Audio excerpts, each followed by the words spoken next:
पुनः स्वागत है। कैसे सफल हों? सफलता कैसे सुनिश्चित की जाए? अगर दूसरी शैली में कहा जाए तो हम क्या प्रयास करें कि गारंटी के साथ हमें सफलता मिले ही, हमें हमारा लक्ष्य प्राप्त हो ही।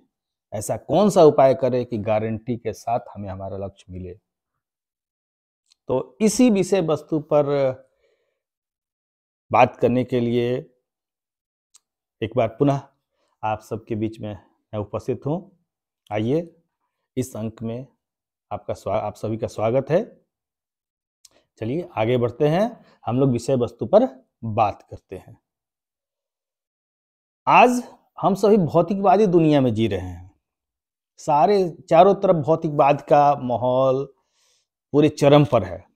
ऐसे स्थिति में सफल होने के लिए हमारा समाज भी भौतिकवाद के आधार पर कुछ पैमाने स्थापित कर दिए गए हैं। समाज के द्वारा स्थापित कुछ पैमाने हैं जिन्हें निश्चित रूप से भौतिकवादी नजरियों से देखा जाता है या रखा जाता है या अपनाया जाता है।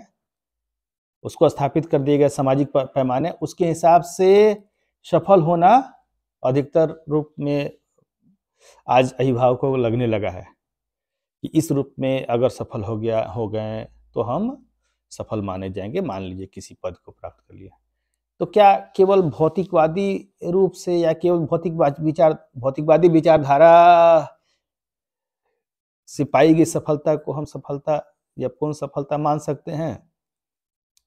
अगर उसमें सामाजिकता का, हमारे सांस्कृतिक विरासत का, हमारे पारिवारिक संस्कारों का समावेश न हो और केवल भौतिकवादी धारणाओं के आधार पर जो हमें सफलता मिलती है, जो सफलता हम प्राप्त कर रहे हैं, क्या उसको सही अर्थों में सफलता मानी जा सकती है?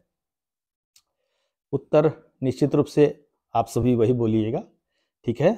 उत्तर आप सभी के पर छोड़ते हैं, परंतु एक निश्चित रूप से हम लोग कह सकते हैं कि यदि हमारी सफलता हमारे पारिवारिक मूल्यों, हमारे सामाजिक और सांस्कृतिक मूल्यों को अक्षुण्ण रहते हुए हमें प्राप्त होती है, तो निश्चित रूप से वह सफलता सही मायनों में कही जाएगी, सही मायनों में तभी हम सफल माने जाएंगे। तो चलिए आइए, आज की इस कड़ी में सफल कैसे हों, गारंटी के साथ हमें सफलता कैसे मिले, इस विषय पर हम लोग आगे बढ़ते हैं और कैसे क्या उपाय करें कि हम लोग जीवन में या अपने जो भी लक्ष्य हमने निर्धारित किया उसमें सफल हों। तो इसके लिए जो सफल होने के लिए जीवन में जो एक और महत्वपूर्ण कारक है, वह है लक्ष्य पर आधारित निरंतर सतत एक दिशा में किया जाने वाला प्रयास। यदि हम जो भी अपना लक्ष्य निर्धारित करते हैं उस पर एक निष्ठ होकर के एक ही दिशा में, उसी दिशा में जो लक्ष्य हमारा है उसी दिशा में लगातार निरंतर बिना थके, बिना रुके, बिना उबे अगर प्रयास करते हैं तो सफलता उसमें हमको मिलेगी ही। अपनी मंजिल तक हम पहुंचेंगे ही पहुंचेंगे। ठीक है, तो इस कड़ी में आइए हम लोग एक उदाहरण देखते हैं। उस उदाहरण के माध्यम से हम लोग समझने का प्रयास करते हैं इस चीज को। तो चलिए, मान लीजिए कि आप एक जंगल में हैं, अनजान सा जंगल है आपके लिए। जैसे जीवन एक नवयुवक के रूप में हमारे लिए जीवन का बहुत सारा पक्ष अनजान होता है। कैसे क्या क्या रास्ते अपनाए जाने हैं जिससे हम सफल हो सकते हैं, हमारे लिए अनजान से हैं। उसी तरह से एक जंगल है, उसमें जंगल में हम हैं, अब हमें वहां से जंगल से बाहर निकलना है। उस जंगल से हमें बाहर निकलना है। जैसे जीवन में सफल होने के लिए सफलता प्राप्त कर लेंगे तो किसी नौकरी का या किसी और उद्देश्य से हम लोग करते हैं तो उसमें सफल कैसे होना है, तो उसी तरह से मान रहे हैं कि एक जंगल में हम हैं और उस जंगल से हमें बाहर निकलना है। परंतु अब एक समस्या है कि उस जंगल से हम पूर्व परिचित नहीं है। उस जंगल का कोई अनुभव हमारे पास है नहीं। उस जंगल के रास्तों से हम परिचित नहीं है। पगडंडियां सब एक समान दिख रही हैं, सब पगडंडियां एक समान दिख रही हैं। तो ऐसी स्थिति में हम क्या करेंगे? अकेले हैं वहाँ पर, जैसे हर कोई अपने जीवन क्षेत्र में अकेला ही होता है, अकेला आता है, अकेला ही जाता है। तो तो हम उस जंगल में अकेले हैं। तो ऐसी स्थिति में हम में से कुछ लोग क्या कर सकते हैं?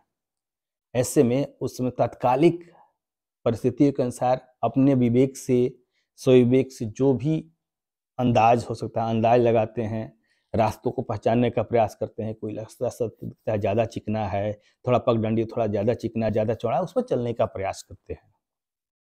आगे जाते हैं, कहीं चौराहा मिलता है, ठीक है? आगे जाते हैं, कुछ दूरी का सफ़र तय करते हैं, चौराहा मिलता है, रास्ता वहाँ से रास्ता का दिशा बाएँ की ओर मुड़ जाते हैं, लगता है कि बाएँ की ओर जाना उचित रहेगा, कहीं दाएँ की ओर जाना उचित रहेगा या सीधे की ओर, तो कोई न कोई चुनेंगे, तो हो सकता है कि हम दाहिनी बाएँ की ओर चुन लें, आगे जाते-जाते रास्ता में बाएँ की ओर चुन लेते हैं। ऐसे जंगल में इस प्रकार की पगडंडियाँ बहुत मिलेंगी और बहुत जगह चौराहा टाइप के मिलेंगे। तो जब हम ऐसे ही करके फिर आगे जाते हैं, तो फिर कोई न कोई दोराहा-चौराहा ऐसा मिलेगा, उसमें फिर हम एक दूसरा रास्ता किसी और चल पड़ते हैं। तो जो भी हमारा स्वविवेक कहता है, उसके हिसाब से हम अंदाज लगा-लगा कर रास्तों का चयन करते-करते जंगल से बाहर निकलने का रास्ता खोजने का प्रयास करते हैं। इस क्रम में कभी-कभार हमें सफलता मिल भी जाती है। कभी-कभार इस उपाय से हम उस जंगल से बाहर निकल भी जाते हैं। लेकिन यह सफलता क्या लॉटरी खेलने जैसा नहीं है? लॉटरी खेलने वाला भी तो कोई न कोई सफल होता ही है। किसी न किसी को तो लॉटरी पड़ता ही है। तो ऐसी स्थिति में जो जंगल से निकलने क्रम है, हो सकता है कि कोई एक सफल भी हो गया हो इसी परिस्थिति में, अंदाज लगाते-लगाते निकलने में। तो क्या गारंटी रूप में वो प्रयास किया, गारंटी रूप में वो सफल हुआ? संजोगवश ही ना उसको सफलता मिली। जैसे लॉटरी में जितना संजोगवश होता है, वैसे ही यहाँ पर भी उसको संजोगवश उस जंगल से निकलने में सफलता प्राप्त हुई। ठीक है? इस संजोग क्या सबके साथ हो पाता है? संजोगवश सफलता मिलना तो किस्मत की बात है, मिल गई, नहीं मिली, नहीं मिली। तो ऐसे में तो सफलता पाने की संभावनाएँ बहुत कम हो जाती हैं। संयोग तो बहुत कम लोगों के साथ होगा। तो ऐसी स्थिति में बहुत कम लोग हैं जो संयोग का लाभ उठा करके सफल हो पाते हैं। बाकी अधिकतर लोग जो सीधा चलना शुरू किए, मान लीजिए कि पूर्वी छोर पर है, जब आप चलना शुरू किए तो एक मान लीजिए कि कंडीशन था कि आप जंगल के पूर्वी छोर से हैं, वहाँ से आप सीधे चलना शुरू किए पश्चिम की ओर। ठीक है, यद्यपि आप पूर्व की ओर चलते तो निकल जाता, लेकिन अगर आप पश्चिम की ओर चलना शुरू किए और आगे जाके चौराहा पर बाएँ, फिर अगला चौराहा पर दाएँ, अगला चौराहा पर बाएँ, इस तरह से करते-करते घूमते रह गए और पता चला कि आप लगातार जंगल में ही भटकते रह गए। तो ऐसी स्थिति में बहुत कम लोग संजोग से निकल पाते हैं, बाकी अधिकतर लोग तो उस जंगल में भटकते ही रह जाएँगे। तो क्या इस विधि को अपना करके सफलता निश्चित रूप से पाई जा सकती है? ये तो अंदाज पर सफलता हुई। तो यह पद्धति तो सही नहीं हुई सफलता पाने की। तो अब इसमें हम क्या कर सकते हैं? तो आइए इसी स्थिति पर पुनर्विचार करें। आप ही हैं, आप उस जंगल में रास्ते की तलाश कर रहे हैं, पुनः उसी छोर पर हैं, मान लीजिए कि पूर्वी छोर पर आप हैं, जंगल के किनारे हैं और आप पश्चिम की ओर ही चलना शुरू करें। जंगल बड़ा है, पूरब का छोर निकट है, लेकिन आप किसी दिशा चुनना था, पूरब, पश्चिम, उत्तर, दक्षिण, आपने पश्चिम की ओर चुना। ठीक है, पश्चिम की ओर चुना, एकदम तय किए कि चलेंगे तो पश्चिम की ओर ही, न उत्तर जाएंगे, न दक्षिण जाएंगे, न पूरब आएंगे। चलेंगे तो हर हिसाब से जितना चलना पड़े पश्चिम की ओर ही चलेंगे। तो चलना जब शुरू करते हैं तो निश्चित रूप से बाधाएं तो मिलेंगी ही, छोटे मोटे नदी नाले या जो भी हो, जैसा भी बाधा है वो मिलेगी। उन सब बाधाओं को पार करते करते यदि हम एक ही दिशा में, पश्चिम दिशा की ओर ही जो निर्धारित किए थे, उसी की ओर चलते चलते चलते रहते हैं, तो क्या जंगल के किनारे को नहीं पहुंच पाएंगे? क्या जंगल के छोर तक हम पहुंच न जाएंगे? पहुंच पाएंगे कि नहीं? आज न कल हम जंगल के छोर तक पहुंच ही जाएंगे। ठीक है, क्योंकि हम एक ही दिशा में प्रयास कर रहे हैं। अब तो समय हमारे दिशा चुनने पर डिपेंड करता था, लेकिन निकलेंगे तो पक्का तय है। इसमें किसी को कोई शंका?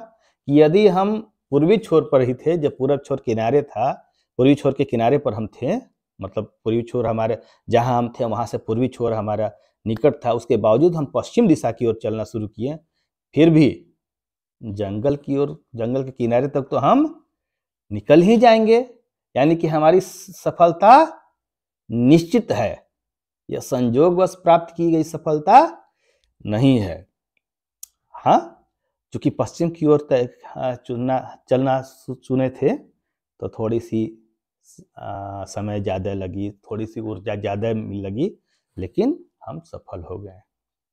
तो यह सफलता संयोगवश नहीं, प्लान्ड वे में प्राप्त की हुई, योजनाबद्ध तरीके से प्राप्त की गई सफलता है। इससे हमें आत्मबल की प्राप्ति होगी कि हमने अपने बल पर अपने निर्धारित लक्ष्य को जो चुना था उस पर लगातार प्रयास करके हम सफल हुए। आगे हम और इस प्रकार से सफल हो ही जाएंगे। तो अब आगे देखते हैं कि यदि इस सिनेरियो से तो स्पष्ट हो गया ना कि यदि लक्ष्य कितना भी बड़ा हो, पूरब की ओर चलते तो लक्ष्य छोटा था ना, पश्चिम की ओर चले तो लक्ष्य बहुत बड़ा था, जंगल उस साइड बहुत दूर तक था, तो लक्ष्य कितना भी बड़ा हो, यदि लक्ष्य के तरफ लगातार सतत प्रयास करते रहें तो एक न एक दिन जाकर के हमें वो लक्ष्य मिल ही जाती है, उस लक्ष्य को पाने में हम सफल हो ही जाते हैं। ठीक है, तो यहां पर एक छोटा सा प्रश्न आ सकता है कि यदि वो व्यक्ति जो जंगल के, आप सभी के मन में आ रहा होगा प्रश्न कि जंगल के चूंकि पूर्वी भाग पर था और उसने पश्चिम भाग की ओर चलना चुना, पश्चिम की ओर चलना निर्धारित किया, दोनों तरफ उद्देश्य एक ही था, जंगल से प्राप्त करना है, उपलब्धि एक ही होती है, चाहे पश्चिम की ओर जाए या दक्षिण की ओर। ऐसा नहीं है कि पश्चिम की ओर जा रहे हैं तो ज्यादा उपलब्धि होती है, गोल था जंगल से बाहर निकलना। तो अगर वह व्यक्ति पश्चिम की ओर चलने के बजाय पूरब की ओर चलता तो क्या जल्दी सफल हो जाता? क्या जल्दी सफल हो पाता? बिल्कुल हो पाता, लेकिन कैसे? पूरब की तो लॉटरी था, यहाँ पर तो लॉटरी है, पूरब चले, पश्चिम चले, उत्तर चले, दक्षिण चले, लॉटरी था। फिर संयोग हो गया, संयोग था पश्चिम चुने, संयोग था पूरब चुन सकते थे, संयोग था उत्तर, तो संयोग तो आपके नसीब से होता है। तो जब ऐसी स्थिति में जब आप लगातार प्रयास कर रहे हैं और अगर उसी जंगल में मान लीजिए कि कोई एक अनुभवी उसी जंगल से जो परिचित था, उस जंगल के पगडंडियों से जो परिचित था, कोई ऐसा व्यक्ति, कोई ऐसा मार्गदर्शक वहां पर अगर आपको मिल जाता जो जंगल के रास्तों से पूर्ण रूप से परिचित था, तो क्या आपको गाइड कर सकता था कि पूरब की ओर जाओ, पश्चिम की ओर नहीं जाओ, पूरब की ओर जाने से जल्द पहुंच सकते हो अपने मंजिल की ओर? तो क्या निश्चित रूप से हम लोग ये कह सकते हैं कि यदि किसी अनुभवी, कुशल और श्रेष्ठ मार्गदर्शक के, योग्य मार्गदर्शक के मार्गदर्शन में निश्चित दिशा में प्रयास किया जाए तो समय रहते हम अपने लक्ष्य को प्राप्त कर सकते हैं, हमको अपने लक्ष्य को प्राप्त करने में सुविधा होगी, जल्दी हम अपने लक्ष्य को प्राप्त कर लेंगे। दो बातें आई, पहला कि लक्ष्य निर्धारित करना चाहिए, उसी लक्ष्य की दिशा में सतत प्रयास करना चाहिए, और सोने पर सुहागा हो गया कि अगर उस लक्ष्य को प्राप्त करने की दिशा में किसी मार्गदर्शक, किसी योग्य शिक्षक, किसी परामर्शक, ठीक है, का हमें संरक्षण, हमें साथ मिल जाए, का हमें गाइडलाइन मिल जाए, तो हम निश्चित रूप से अपने जीवन में, अपने लक्ष्य में, जो भी हमारा लक्ष्य है उसमें हम जल्दी सफल हो पाते हैं, जल्दी लक्ष्य तक पहुंच पाते हैं।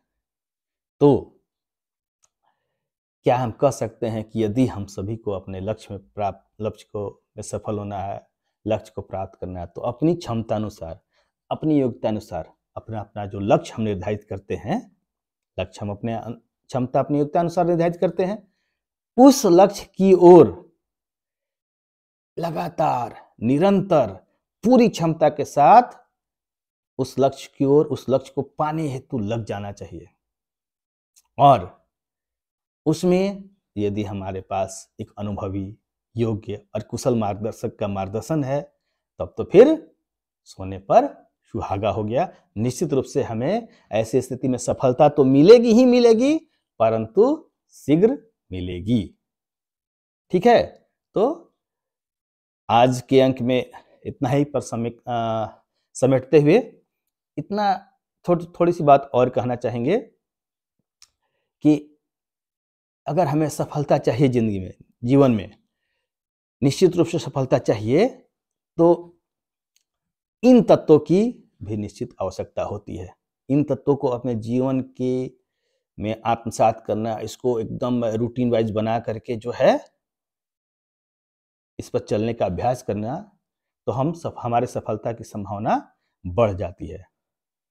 तो इसी के साथ हम लोग अगले अंक में भी और भी सफलता पाने के लिए और कौन कौन से पैमाने हो सकते हैं, कौन कौन से तत्व होते हैं जिनकी आवश्यकता पड़ती है, उन पर हम लोग तो बात करेंगे ही अगले अंक में, परंतु साथ ही एक और विषय पर जरूर बात करेंगे कि कुशल, अनुभवी और योग्य मार्गदर्शक का चुनाव हम कैसे करें।